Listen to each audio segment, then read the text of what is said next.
السلام علیکم۔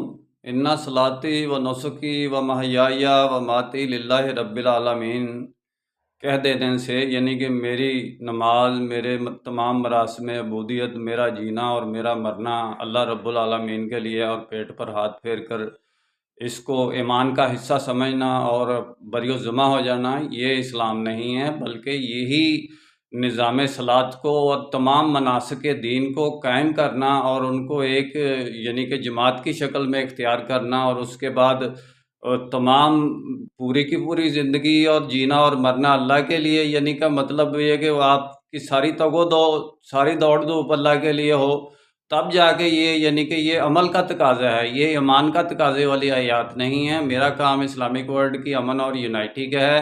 انشاءاللہ ڈیٹیل میں بات پھر ہوگی۔ ہم قرآن کی آیات کو پڑھ کر پیٹ پر ہاتھ پھیر کے سمجھتے ہیں کہ ہم مومن ہو گئے، مومن تب تک نہیں ہے جب تک عمل نہیں ہے۔ انشاءاللہ ڈیٹیل میں بات پھر ہوگی۔ نسبت وحدت خدمت خیر کے ساتھ، اللہ حافظ۔